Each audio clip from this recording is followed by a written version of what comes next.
For our first question in the lab report 2, we're asked to use the graph that you see here, which they're calling the function of f, and evaluate a through f, or questions a through f. So in taking this one at a time, we're looking at a, and it asks, what is the limit of x? And of course, this is the x axis running horizontally. And it says, what is the limit of x as it approaches -5? And then, of course, the next negative on the right side of that 5, that indicates that we're approaching -5 from the left.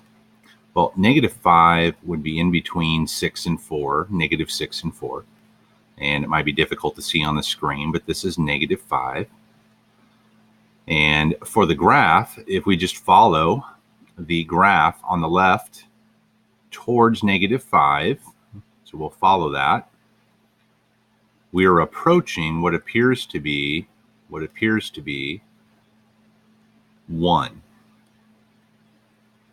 So this means that the limit as x is approaching -5 from the left is 1. So the next one, question B, it asks, as we're approaching -5 on the graph of the curve from the right, what value are we approaching? And again, for -5, we're approaching 1. Therefore, the question C asks, for the limit of x as it approaches -5, meaning from the left and the right, what is the limit if it exists? In this case, we see that from the left and from the right, we are approaching the same value, 1. I'll write that a little better here.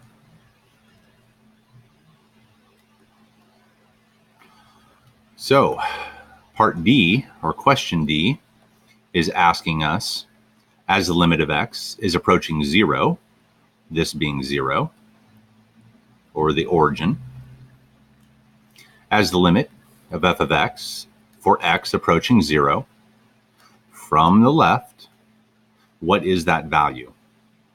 So as we are approaching 0 for the curve of f from the left side, we are approaching the value 2.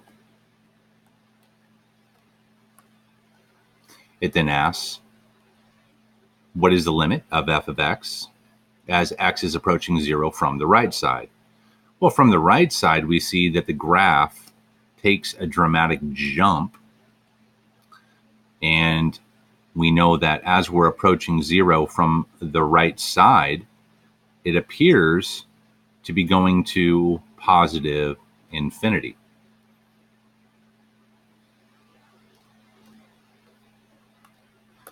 Therefore, the final question, F, is asking, what is the limit then of x as it approaches 0 for that function from the left and the right? Well, here we see that our limit from the left and our limit from the right are not equal. Therefore, we would state that the limit does not exist. And if we were to provide the reason, we would say that it is because the limit as x approaches 0 from the left for f of x is not equal to the limit as x approaches 0 from the right for f of x. So I hope that helps. Thanks for watching.